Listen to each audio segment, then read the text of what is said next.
Hey y'all, I'm back with book reviews of Restore Me by J.L. Seegers and This Could Be Us by Kennedy Ryan. Stay tuned. Welcome back to Books with Kimberly. Don't forget to like, comment, share my channel, and subscribe. Y'all, I started the year off right with some good romance reads, and I can't wait to get into them. So I had to do a standalone video where I review my first two romance books of the year, which are Restore Me by J.L. Seegers and This Is Us by Kennedy Ryan. Let's start off with Restore Me by J.L. Seegers. This was a book that I saw a lot on Black Book Talk. It made it to so many creators' top 10 books of 2024. I just knew I had to start the year off by reading Restore Me. So the book started off a little rocky for me because I've said it before, I have a love-hate relationship with second chance romance. So when a book's prologue starts off with two people meeting at a college party or a college setting, my mind immediately goes to, oh no, this is like their origin story, and then this is either a book that's gonna fast forward 10, 15 years into their marriage and they're trying to fix it, or this is second chance romance because they break up and hate each other and now they're getting back together. But I was wrong, and I am a blind reader, so I didn't read the book's description. I'm glad that I was wrong, and I need to do better with not being so quick to judge a book by its prologue. So let's jump into the main characters of the story, which are Dominic and Sloane. Sloane is a widow. Her husband Eric died 4 years ago, and she has sworn off falling in love again. Dominic is the best friend of Eric, and he has this hatred towards Sloane. Sloane and him have had this feud going from the first time that they met. I don't want to spoil too much, so I won't talk about their first introduction to one another. Sloane does not remember this encounter and doesn't realize that it has a lot to do with why Dominic feels the way he does about her. We have the two of them working together for this hotel project. Sloane has an unfortunate event that happens in a club. Somebody attacks her, and Dominic is there to save the day. He takes up for her, gets her out of the club, and those touches that he gives her ignite a flame in her. She hadn't been touched like that since Eric, her late husband, and so he wakes up something within her. And it also wakes up those feelings that he has been hiding for Sloane since the minute he found out his best friend was in love with her. And so in this book, the two of them are navigating those feelings. They decide to get into this friends with benefits situation as they do become more friendly, which will last until the opening of the hotel.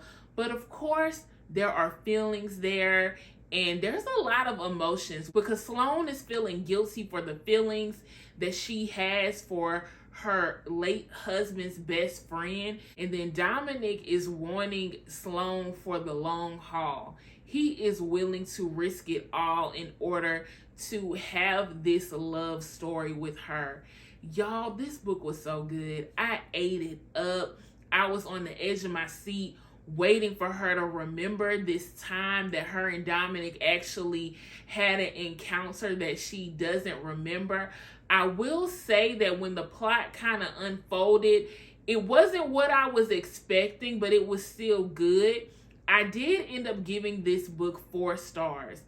What kept me from giving it 5 is that towards the end, literally the last 10%, there was an incident that happened that I wanted more grace to be shown to one of the characters. These are both complex characters.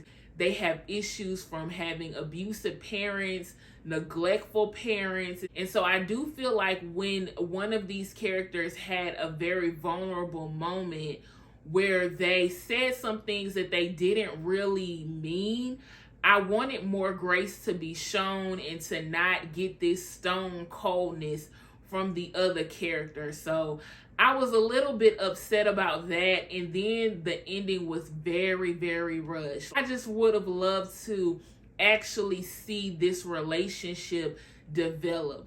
This book was very, very spicy. I'll probably give it a 5 spice rating. The next book, y'all, was a huge surprise for me. I absolutely love This Could Be Us by Kennedy Ryan. It is my first 5-star read of 2025. Now, I will say I was not a fan of Before I Let Go. I thought I gave it 4 stars, but I literally just looked and I actually gave it 3. And so I felt like I needed to give this series a second chance. I'm like, maybe I was a little too hard on Before I Let Go. I decided I didn't want to reread it. I tortured myself enough the first time. But I will go ahead and give the second book a shot. The book opens up with the main male character, who is Judah Cross. Judah Cross is getting a divorce from his wife. They have twin autistic boys. Then we jump to 4 years later, where Soledad is getting ready to go to a holiday party with her husband, Edward. You sense that there is some tension between the two. He is so anxious about this dinner party because the new guy at his job, Cross, has been on him.